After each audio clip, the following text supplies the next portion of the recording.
Mic ఎవరి చేతిలో ఉంది, క్వశ్చన్ అడగచ్చు. యా, హాయ్ నరేష్ కొంచెం గారు. ఒక్క స్టెప్ ముందుకు రారా, అడగండి. దిస్ ఈజ్ రాణి అండి. హలో అండి. First of all the best for this series. Thank you so అండి. చాలా బాగుంది. థ్రిల్లింగ్ ఎలిమెంట్స్ని కూడా చాలా బాగా అంటే ఆడియన్స్కి ఏమవుతుంది అనే క్యూరియాసిటీ క్రియేట్ చేయగలిగారు. సో ఫస్ట్ ఆఫ్ ఆల్ ఏంటంటే ఐఎఫ్ఎఫ్ఐలో మీరు వెళ్ళడం జరిగింది. So what is your experience? అదే ఇందాక అంటున్నా, వాళ్ళందరూ అడిగారు అక్కడ, నాకేం తెలియదు దాని గురించి. అంటే వింటమే కానీ అంటే అది ఎంత ఐ డోంట్ నో, జస్ట్ వెళ్ళాను, I want to experience it. అక్కడికి వెళ్ళిన తర్వాత తెలిసింది, నేను నార్మల్గా షర్టు ప్యాంట్ వేసుకుని వెళ్ళిపోయాను, అంతా రెడీ అవ్వాలని వెళ్ళాలని నాకు తెలియదు. సో అదొక రెడ్ కార్పెట్, దానికి ఒక ప్రెస్టీజియస్ థింగ్ ఉంటుందని నాకు తెలియదు. సింపుల్గానే వెళ్ళిపోయాను నార్మల్గా ఇలా ఎలా వచ్చానో. But I felt so happy, ఎందుకంటే అక్కడ చాలామంది లైక్ మన లాంగ్వేజ్ తెలియని వాళ్ళందరూ ఆ షోకి వచ్చారు. ఆల్మోస్ట్ ఆ థియేటర్ మొత్తం ఫిల్ అయిపోయింది యాక్చువల్గా. We had a wonderful experience and అందరి నుంచి మంచి రెస్పాన్స్ వచ్చింది. యా, మేఘా గారు. యాక్చువల్లీ నాకు అక్కడ వెళ్ళాలని కాలేజ్ డేస్ నుంచి I try to go but I couldn't.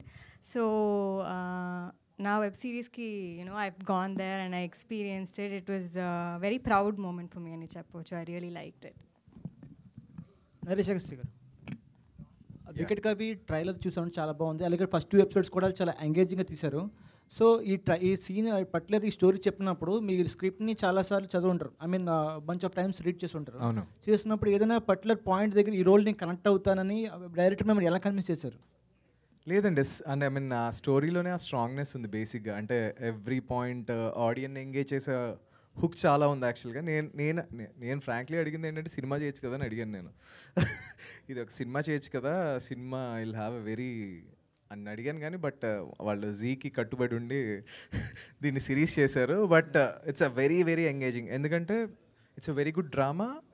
అంటే నేను ఎలా చూశానంటే ఈ సిరీస్ని అయితే ఒక చందమామ కథలా చూశాను బేసిక్. ఒక చందమామ కథ, ఒక చిన్నప్పుడు మనకి మోగ్లీ చూసినప్పుడు, ఒక దూరదర్శన్లో కూర్చుని చూస్తున్నప్పుడు ఒక ఫీల్ ఉండేది కదా, మిస్టీరియస్ ఏం జరుగుతుంది, నెక్స్ట్ ఏం జరుగుతుంది, ఆ ఫీల్ నాకు క్రియేట్ చేసింది అనమాట. సో మేఘా ఆకాష్లో వర్కింగ్ ఎలా ఉంది మీకు? అంటే ఆవిడ పొటెన్షియల్ క్యారెక్టర్ ఉందా ఈ రోల్లో? అంటే ఆ రోల్ ఎంతవరకు చేసిన న్యాయం చేసింది అనుకుంటున్నారు? అంటే మీరు ఆల్రెడీ చెప్పారు ఆవిడ నాకు క్రష్ అని చెప్పి, ఎలా అనిపించింది యాక్టింగ్ చేసినప్పుడు? అంటే అప్పుడు ఇప్పుడు పెళ్ళైపోయింది, అలాంటి ఏం లేవు. సో బేసిక్గా లక్ష్మి క్యారెక్టర్ లేకపోతే 3rd ఎపిసోడ్ లేదండి. బేసిక్గా తను ఒక మేజర్ హింట్ ఇస్తుంది. ఆ హింట్ లేకపోతే రామకృష్ణకి దెర్ ఇస్ నో, వాడికి ఏ వే దొరకదు అనమాట. He lock there. So she's the major key అనమాట ఆ 3rd ఎపిసోడ్ ముందుకు వెళ్ళడానికి. ప్రదీప్ గారు అండ్ దేశరాజ్ గారు, నా క్వశ్చన్ మీ ఇద్దరికండి. యాక్చువల్గా మీరు సర్వం శక్తిమయం అనే ఒక అద్భుతమైన ఇది చేసిన తర్వాత మీ దగ్గరకు చాలా స్క్రిప్ట్లు వచ్చుంటాయి, లేదు మీరు కూడా వెతుకుంటారు. మీరు ఎందుకు ఇదే చూజ్ చేసుకున్నారు? మీ ప్రశ్న అండి. దేశరాజ్ గారు, అంటే ఇలాంటి ఒక మంచి స్క్రిప్ట్ దొరికినప్పుడు ఎవరైనా స్వార్థంతో ఒక డైరెక్టర్గా టర్న్ అవుదామనే ఇది ఉంటుంది కదా, మీరెందుకు ఆ డైరెక్టర్కి ఈ స్క్రిప్ట్ ఇచ్చారు? ఫస్ట్ సర్వం శక్తిమయం తర్వాత ఇది ఎలా చూస్ చేసుకున్నాను అంటారండి. అదే ఇందాక చెప్పినట్టుగా రామ్ సార్తో ఎప్పటి నుంచో చేయాలండి. అంటే ఈ మీ ముగ్గురం కలిసి 2 ఇయర్స్గా అనుకుంటున్నాం, అవ్వలేదు. అండ్ సర్వం శక్తిమయం తర్వాత ఆయన ఈ కథ చెప్పినప్పుడు ఐ వాజ్ సో ఎక్సైటెడ్. అంటే స్పాన్ చాలా పెద్దది, అంటే దీన్ని సినిమాగా తీస్తే ఎంతైనా పెట్టచ్చు. అంత అద్భుతమైన రైటింగు, ఆ పాత్రలు, లేకపోతే ఆ world building. So it's going to be challenge for director నాకు అర్థమైపోయింది. అంటే ఇది నేను కరెక్ట్గా డిసిప్లిన్డ్గా చేయగలిగితే I can do any other story also అని చెప్పి నేను ఫిక్స్ అయ్యా. సో అందుకు ఇమీడియట్గా చెప్పగానే యాక్సెప్ట్ చేశానండి. అలా ఏం లేదండి, ఇది కథ రాసుకున్నాక ఫస్ట్ జీకి చెప్పాను. Zee accepted as a web series. అప్పుడు ఏంటంటే ఇలాంటి కథ చాలా పెద్ద కథ, ఇది ఆల్మోస్ట్ 4 hours దాకా వస్తుంది content and very periodical.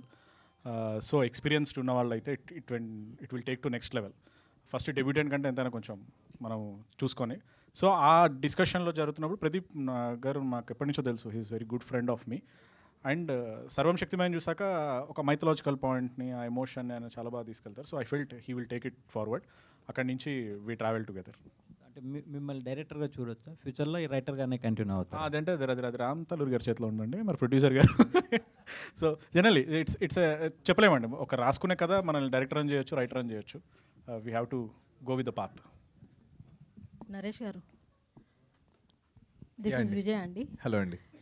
Sir series 2 series చూసాము, చాలా బాగుంది. అంటే క్యూరియాసిటీ అయితే పెంచారు.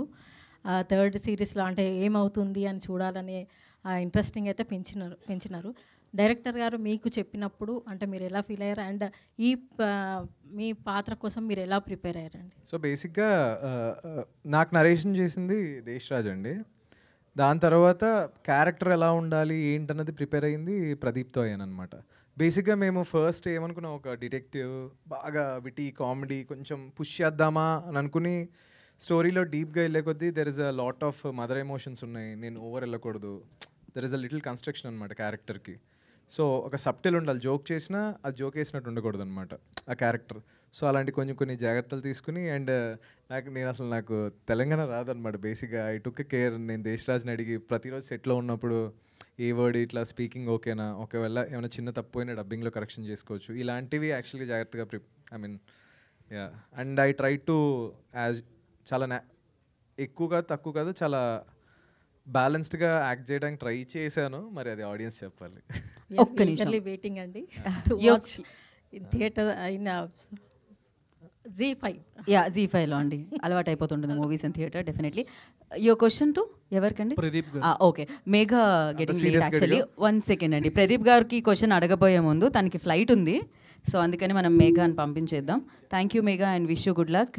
28న వికెట్ కవేలో చూద్దాం మనం మేఘా పర్ఫార్మెన్స్ని, డెఫినెట్లీ ఎంజాయ్ చేద్దాం. ఓకే, విల్ కంటిన్యూ అండి. ఓటీటీ సిరీస్ అనగానే మినిమం ఒక 5-6 లాంగ్వేజ్ రిలీజ్ చేస్తారు. మీరు ఓన్లీ తెలుగు తమిళ్లో ఎందుకు రిలీజ్, ఇంకా ఎక్స్ట్రా లాంగ్వేజ్ ఎందుకు యాడ్ చేయలేదు? ఈయన అడగాలండి, అది వాళ్ళ కాల్ అది. సో మేము కూడా చేస్తే బాగుంటుంది, ఎందుకంటే ఇఫీ గోవాలో కూడా ఎక్కువ నార్త్ పీపుల్ చాలా బాగా కనెక్ట్ అయ్యారు అక్కడ. సో హిందీ డెఫినెట్గా, Bengali, Marathi, Zee also spread across Marathi, Bengali వాళ్ళది చాలా పెద్ద నెట్వర్క్ కాబట్టి I request Zee people, Anuradha మేడంని, దేశరాజ్ గారు ఇక్కడే ఉన్నారు కాబట్టి, so I'm sure they'll do. మన తెలుగు తమిళ్ అయిపోయిన తర్వాత they'll definitely do in other languages.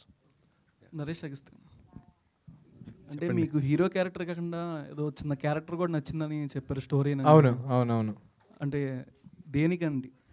అంటే బేసిక్గా నేను హీరో అలా అని చూడను. నీకు లాస్ట్ టైం చెప్పినట్టున్నాను నేను, అంటే ఫిలింలో 2 రోల్స్ చూస్ చేసుకుంటా. అంటే అది నా ఇది, ఒకటి ప్రాబ్లం అన్న క్రియేట్ చేయాలి, ఒకటి ప్రాబ్లం అన్న సాల్వ్ చేయాలి. ఈ 2 రోల్ తప్ప నేను ఏం చేయను. ఇంకా డిటెక్టివ్కి సైకాలజిస్ట్కి ఏమైనా రొమాన్స్ ఏమైనా ఎక్స్పెక్ట్ చేయొచ్చా? కళ్ళతో చేయొచ్చు, దూరం నుంచి చేయొచ్చు. యా, అది మనసుకు మాత్రం తగులుతుంది అనమాట. So thank you. Last question. And producer గారు చూస్తే, ప్రొడ్యూసర్ డైరెక్టర్ వీళ్ళందరూ మీతో లవ్లో పడిపోతున్నారు, ఏంటిది అర్థం కావట్లేదు. అది వాళ్ళనే అడగాలండి మీరు. అదే ఇది, అంటే మీలో ఏం చూసారు వాళ్ళు? ఐ డోంట్ నో, మేబీ పక్కనే ఉన్నారు కదా డైరెక్టర్ గారు, చెప్పండి ఆయనకి. మీరు కూడా 2 days ఆయనతో ట్రావెల్ చేయండి, మీకు అర్థం. ట్రెక్కింగ్కి వెళ్ళారా? ఏదండి? ట్రెక్కింగ్కి వెళ్ళారా ఆయనతో? నేను వెళ్ళలేదు, బట్ సెట్లో ఉన్న చాలు, ట్రెక్కింగ్ అక్కర్లే. You love him. Yeah. So మీరైతే స్క్రీన్ మీద ఆయన పర్ఫార్మెన్స్ని అయితే లవ్ చేస్తున్నారు కదా, పర్సనల్గా ట్రావెల్ చేస్తే ఆయన కూడా లవ్ చేస్తారనమాట. So thank you so much మీ క్వశ్చన్స్కి. అండ్ 28 నవంబర్ Z5 అదే అనమాట అడ్డా, అక్కడే చూడొచ్చు వికట కవిని. అండ్ ఆ వరల్డ్లో ఎంటర్ అయిపోండి, దాన్ని అమేజింగ్గా సెలబ్రేట్ చేసుకోండి. And thank you so much, wish you good luck Vikkatakavi team అందరికీ. Thank you. మీకు కూడా థ్యాంక్ యూ అండి. Thank you Naresh, thank you so much.